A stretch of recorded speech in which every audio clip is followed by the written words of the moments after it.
आज मैं आपको एक बहुत ही बेशकीमती फल के बारे में आप लोग को थोड़ा इंट्रोड्यूस करूंगा, जिसको हम ब्लूबेरी कहते हैं। और ब्लूबेरी एक्चुअली ये ब्लू कलर का होता है, ब्लू रंग का। और जैसा कि आप देख रहे हैं कि इसके लिए नेट हाउस लगाए गए हैं, और नेट हाउस के साथ साथ इसके साइड में जाल भी लगाया गया है। और इसका नया प्लांटेशन भी यहाँ पे किया गया है। कोई 30 एक प्लांट यहाँ पर भी लगाया गया है। तो इसको कटिंग के द्वारा तैयार किया गया है, और इसमें भी इस बार फ्रूटिंग आई है। तो ब्लूबेरी की अगर आप खेती करना चाहते हैं तो सबसे पहले तो आपको ये ध्यान रखना पड़ेगा कि ब्लूबेरी इंडिया के किस कोने में होता है, सबसे कौन सा क्लाइमेट इसके लिए ठीक बैठता है। बेसिक जो है, जैसे हिमाचल प्रदेश का ये कांगड़ा डिस्ट्रिक्ट है, और कांगड़ा डिस्ट्रिक्ट का पालमपुर एरिया, जहाँ पर टेम्परेचर 30-32 डिग्री से ज़्यादा नहीं जाती है, और फ्रिक्वेंटली इसमें बारिश भी हो जाती है। और कह सकते हैं कि यहाँ पर ये जो क्लाइमेट है, ये एक माइक्रो क्लाइमेट है जो पालमपुर का, जहाँ पे औसतन 25, 26, 28, 30 डिग्री टेम्परेचर पहुँचते पहुँचते यहाँ बारिश हो जाती है। तो यहाँ ब्लूबेरी का जो प्लांट है उसको इंट्रोड्यूस किया गया था, और ब्लूबेरी का पौधा जो है वो यहाँ पे लगाया गया है। और आप देख सकते हैं कि यहाँ पे एक छोटा सा नेट हाउस बनाया है, और ये नेट हाउस के साथ साथ ये जाल भी लगाए गए हैं। और नेट हाउस इसको लगाने का जो मेन पर्पस है वो है कि इसकी जो फ्रूटिंग आती है, उस फ्रूटिंग के कारण इसमें चिड़ियों का, क्योंकि ये बहुत स्वादिष्ट होता है, और इसके कारण से इसको लोग ये बड़े जो बर्ड्स हैं, खास करके कई तरह की चिड़िया जो खासकर वेजिटेरियन टाइप के होते हैं, वो इसके फल को खा जाते हैं। तो नॉर्मली जो ब्लूबेरी है, इसका ये नेट भी इसी कारण लगाया गया है। और ऊपर में पॉली हाउस नहीं है, this is a net house, और ऊपर में शेड नेट लगे हुए हैं। बहुत ज़्यादा शेड की आवश्यकता इसको नहीं होती है। अबाउट जो शेड है वो आप वाइट रंग का भी शेड नेट इसमें लगा सकते हैं, या ग्रीन कलर का।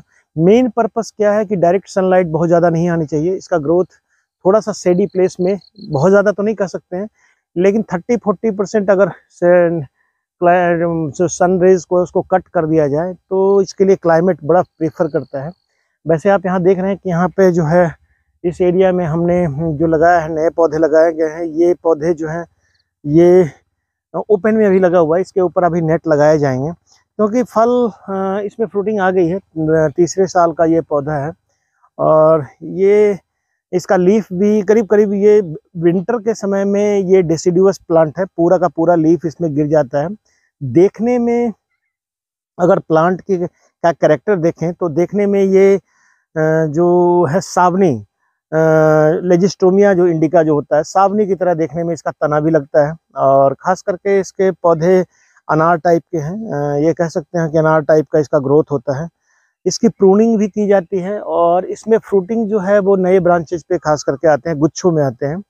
फ्लावरिंग का जो टाइम है वो नवंबर दिसंबर के लगभग में इसमें फ्लावरिंग आ जाता है, और इस समय फ्रूट्स जो है वो पकने वाले हैं गुच्छों में। मैं आपको अंदर चल के दिखाऊंगा कि कैसा इसमें फ्रूटिंग है। जहाँ तक सॉइल कंडीशन की बात करें तो इसका सॉइल जो है वो एसिडिक सॉइल चाहिए। अबाउट 5 से 5.5 या 6 के बीच में जो सॉइल का पीएच होना चाहिए। एसिडिक सॉइल इसको पसंद है, और एसिडिक सॉइल में ये अच्छा परफॉर्म करता है। तो ये ध्यान रखिए, जब भी आप प्लांटेशन की बात करते हैं तो सॉइल का जांच जरूर करवाना है, क्योंकि इसका प्लांट बहुत कॉस्टली होता है, और एसिडिक कंडीशन होना चाहिए। ऑलमोस्ट एसिडिक कंडीशन अगर नहीं है सॉइल में तो आप इसमें जैसे सॉइल को आपको एसिडिक पीएच तक लाना ही पड़ेगा, अदरवाइज इसका जो प्लांट है वो बेसिक या न्यूट्रल में ज़्यादा अच्छा नहीं परफॉर्म करता है। दूसरी बात, जो डिस्टेंस की बात, अगर इसकी प्लांटिंग मटेरियल अगर आपको कहीं से मिल जाते हैं, सपोज अगर आप जैसे पालमपुर यूनिवर्सिटी में भी कुछ प्लांटिंग मटेरियल की तैयारी चली हुई है, तो यहाँ से भी लोग ले जाते हैं। और अभी बहुत ज़्यादा सक्सेसफुल तो नहीं कह सकते हैं कि इसकी प्लांटिंग मटेरियल सक्सेस हुए हैं, लेकिन इसके प्लांट जो हैं वो कॉस्टली हैं। अपने घर में, आप अपने आंगन में या अपने घर के आसपास एक बहुत ही ब्यूटीफुल प्लांट है। एवरग्रीन जब हो जाता है तो इसको पत्ते बड़े ग्रीनिश टाइप के और देखने में खूबसूरत होते हैं, तो आप इसको लगा सकते हैं।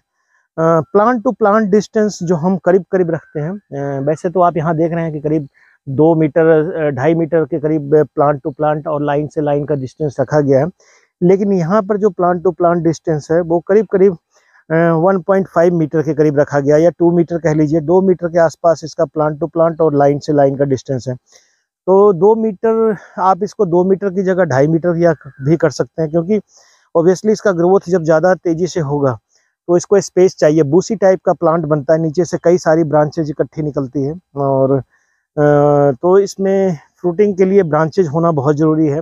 सिंगल स्टेम लेकर के नहीं चलना चाहिए इसको। और इसमें प्रूनिंग भी का टाइम भी निश्चित है कि जो कब इसकी प्रूनिंग की जाती है। प्रॉपर फर्टिलाइज़र मैनेजमेंट ज़रूरी है, वीड कंट्रोल बहुत ज़रूरी है इसमें। और प्लांट एरेक्ट टाइप का ग्रोथ होता है इस समय। फरवरी मतलब मई जून के महीने में या अप्रैल मई में कह लीजिए नई ब्रांचेज आ जाती है। इस समय फ्लावरिंग फ्रूटिंग ऑलमोस्ट ख़त्म हो चुका है और फ्रूटिंग चल रही है।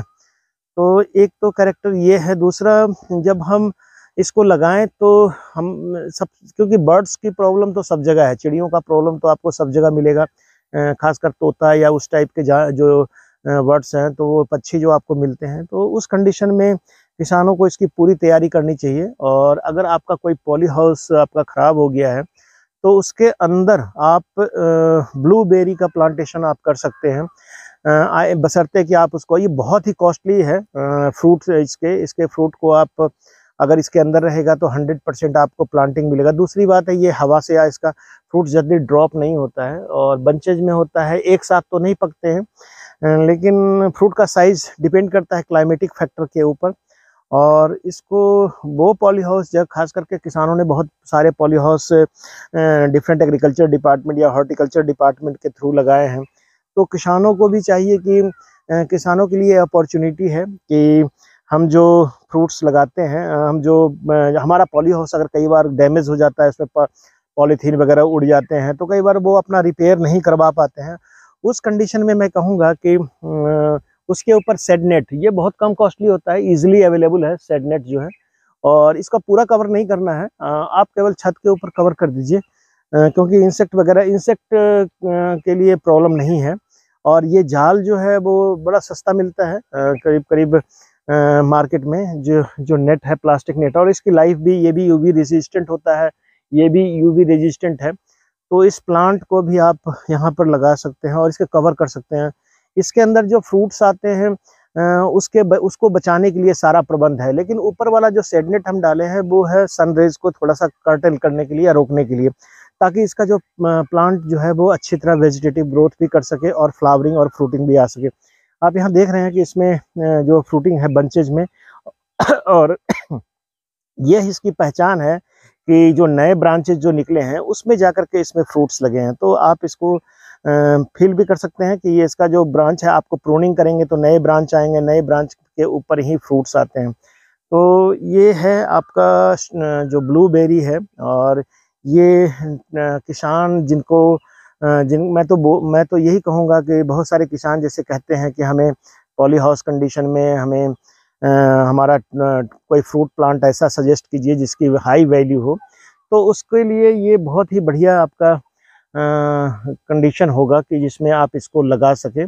और किसान भाइयों को मैं कहूँगा कि ब्लूबेरी के लिए सबसे जो बेसिक चीज़ है वो वैसे तो क्योंकि कॉस्टली प्लांट है तो आपको हर पहलू पे ध्यान रखना पड़ेगा। उसमें मिट्टी और क्लाइमेट, दो चीज़ें आपको ज़रूर है। माइक्रो क्लाइमेट तो आप क्रिएट कर सकते हैं, क्योंकि आप शेड नेट उस ढंग का यूज़ करेंगे तो हो सकता है कि जिस क्लाइमेट में चल सके। दूसरा, सॉइल एसिडिक होना चाहिए, चिकनी मिट्टी होनी चाहिए, ज़्यादा रेतीली नहीं हो, और सॉलिड मिट्टी होनी चाहिए। रेतीली मिट्टी में यह, और ज़्यादा फर्टिलाइज़र की भी आवश्यकता नहीं होती है। गोबर वगैरह की खाद अगर इसके तौलिया वगैरह में आप देते रहें तो बहुत ज़्यादा मेंटेनेंस की ज़्यादा ज़रूरत नहीं है इस प्लांट को। एक बार आपने प्लांटिंग कर दिया तो ये एक लाइफ लॉन्ग जैसे कह सकते हैं कि आपको फ्रूट्स देता रहेगा। और जस्ट लाइक इसका जो कलर होता है वो ब्लैक कलर का होता है। जब ये फ्लावर से फ्रूट्स, फ्लावर इसके वाइट कलर के होते हैं और फ्रूट्स जो हैं इसके जो हैं वो ग्रीन कलर का होता है जब ये कच्चा होता है, और जब ये पकने लगता है तो इसका कलर जो है करीब करीब ब्लू कलर का, डार्क ब्लू, नेवी ब्लू जिसको बोल सकते हैं, एकदम उस कलर का हो जाता है। तो किसान भाइयों, मैं आपको यही बात कर रहा था। इस देखते हैं, इसके अंदर चलते हैं तो कैसा होता है। इसका फ्रूट्स आप देख सकते हैं, जो है फ्रूट्स वो इसमें पका हुआ भी है, और इसका फ्रूट जो है वो थोड़ा ग्रीन भी है। तो ये मैच्योर फ्रूट है जिस फ्रूट्स को हम तोड़ते हैं, और इसी फ्रूट्स की वैल्यू है। इसको, इसका टेस्ट बहुत ही ज़्यादा स्वीट होता है। आप यहाँ पे भी देख सकते हैं, इसका फ्रूट जो है वो बंचेज में है। हार्वेस्टिंग ये नहीं कह सकते हैं कि इनकी हार्वेस्टिंग आसान है, क्योंकि कॉस्टली है। 2000-2500 रुपये प्रति किलोग्राम या उससे भी ज़्यादा हो कह सकते हैं कि इसका फ्रूट का कॉस्ट होता है। और देखने में जब ये पक जाता है तो आपको बताया ब्लू कलर का हो जाता है। तो आप इसमें से फ्रूट्स तोड़े हुए हैं कई सारे, जो हार्वेस्टिंग, इसकी स्टैगर्ड हार्वेस्टिंग चलती है, वन टाइम हार्वेस्टिंग नहीं हो पाती है, फ्रूट ड्रॉप नहीं होते हैं, ये अवश्य है इसमें। ये इसका जो है एक्चुअल फ्रूट है, और ये फ्रूट जो है वो आप देख रहे हैं कि करीब करीब maroon colour, navy blue colour का है, और ये फ्रूट्स को आप कंज्यूम कर सकते हैं। बहुत कॉस्टली है, होल फ्रूट ही खाया जाता है इसको, और बहुत ही कॉस्टली बेरीज है, ब्लूबेरीज। तो आप अपने पॉली हाउस में इसको लगा सकते हैं। और ग्रीन कलर का भी फ्रूट आपको दिखाएंगे इसका मोस्टली। ग्रीन फ्रूट जो है वो बंचेज में है, आप देख सकते हैं, और इसमें फ्रूट्स पक भी रहे हैं। इसको आप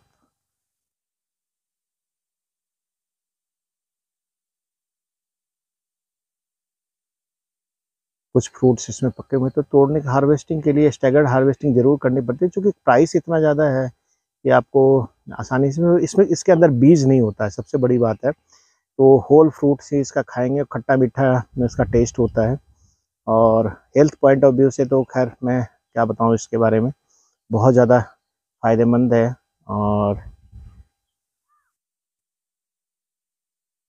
मैं जो जिस जाल की बात कर रहा था वो जाल आपको बताता हूँ कि ये देख रहे हैं आप, ये इस टाइप की नेट, प्लास्टिक के नेट होते हैं, और इसको ईजिली आप इसको आप ये लगा सकते हैं टाइट करके, और इसकी अच्छी लाइफ होती है। तो ये नेट से आप इसको कवर कर सकते हैं, पूरा कवर किया हुआ है दोनों साइड से, सिर्फ बर्ड्स को बचाने के लिए, ये आदमी को प्रोटेक्ट करने के लिए नहीं है, आप ये ध्यान रखिए। और जो सेड नेट की बात कर रहे हैं, ऊपर देखिए वाइट रंग का सेड नेट लगा हुआ है, और इसमें आप वाइट रंग का सेड नेट है वो आप देख सकते हो कि किस टाइप का है, कि बहुत ज़्यादा इसमें से प्रकाश आराम से इसके अंदर आते हैं। टाइमली सेड नेट को हटाने की ज़रूरत नहीं पड़ती है, और करीब करीब 12-13, करीब 8 फीट हाइट प्लांट का चला गया है। ऑलमोस्ट 10-12 फीट इसका हाइट है, तो 12-13 फीट है, तो करीब करीब 8-9 फीट तक इसके प्लांट की हाइट चली गई है।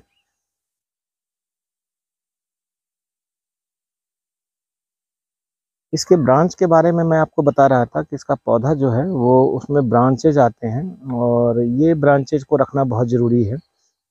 जितने ज़्यादा ब्रांचेज होंगे उतना अच्छा पौधा माना जाता है, और शुरू से ज़्यादा प्रूनिंग नहीं की जाती है, नीचे से जो ब्रांच निकलते हैं उसको एक साथ ग्रोथ करने देते हैं, ताकि जितने ज़्यादा, अनार की तरह ही रखना। अनार में तो फिर भी प्रूनिंग होती है, सिंगल स्टेम करते हैं, बट इसमें आप देख सकते हैं कि इसमें टोटल ब्रांचेज को रखा जाता है।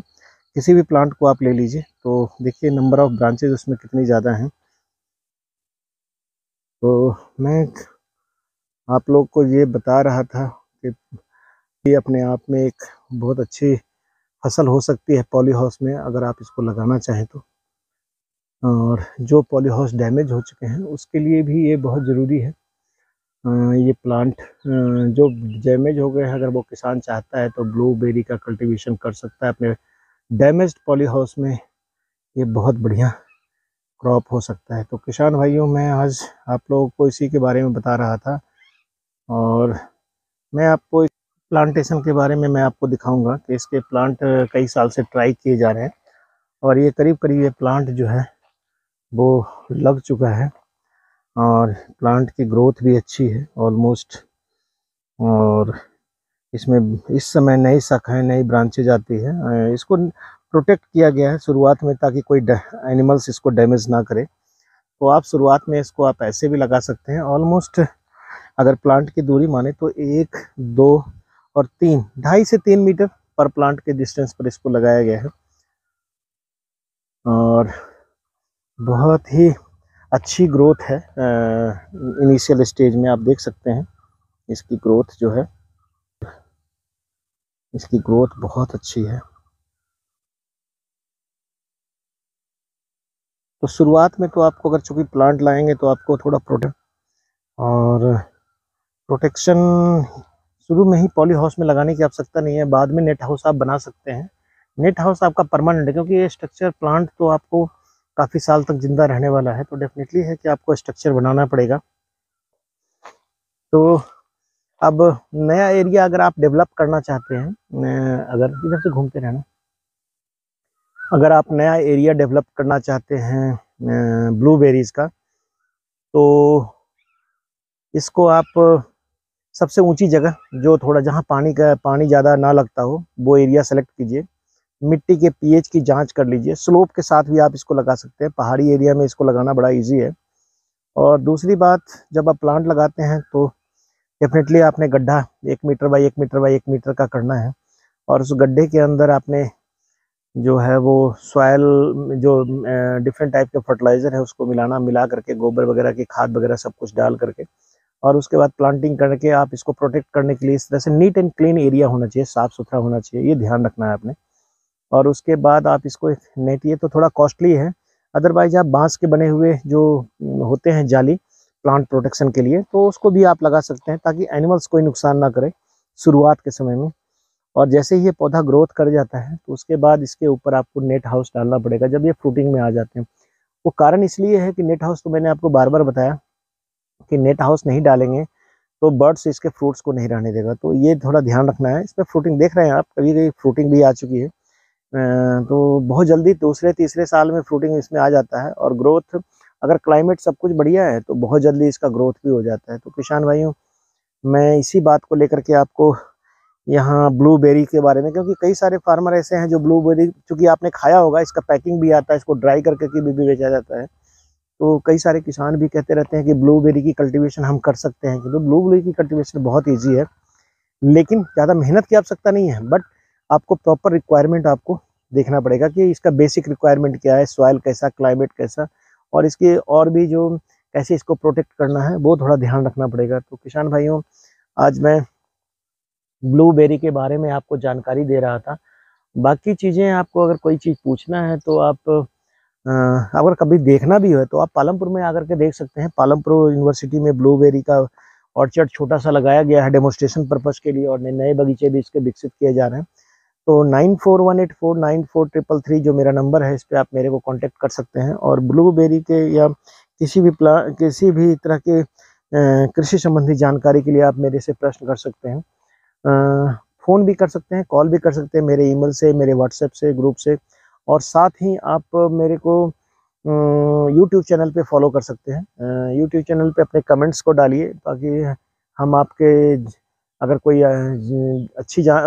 आपको नई जानकारी है तो मैं आपको शेयर भी करूंगा, और आपको डेफिनेटली है कि अगर कोई प्रश्न होगा तो मैं उसका जवाब भी दूंगा। तो किसान भाइयों, आज ब्लूबेरी के फील्ड से मैं डॉक्टर सिन्हा आप लोग से विदा लेता हूं। और कोई नई क्रॉप जो आपके लिए ज़्यादा फ़ायदेमंद हो, तो ये क्रॉप बहुत फ़ायदेमंद है। ये 2 आदमियों के लिए बहुत बढ़िया है। एक, वो जो जिनके पास फ्रूट प्लांट नहीं होते हैं, फ्रूट प्लांट्स जो नहीं कल्टीवेशन करते हैं, तो एक अच्छा विकल्प ये है। दूसरा, जिनके पॉली हाउस लगाए हैं और पॉली हाउस डैमेज हो चुके हैं, तो उस कंडीशन में इसको आप, अगर आपका पॉली हाउस डैमेज हो चुका है और उसकी पाइपें केवल लग रह गई है, तो उसके ऊपर शेड नेट डाल करके आप, जिसकी लाइफ बहुत ज़्यादा होती है, 7-8 साल तक शेड नेट रहता है, वो जल्दी फटता नहीं है, क्योंकि इसमें हवा क्रॉस कर जाती है तो आंधी वगैरह तूफान में उसका ज़्यादा नुकसान होता नहीं है। उस कंडीशन में ब्लूबेरी एक अच्छा विकल्प हो सकता है। Thank you.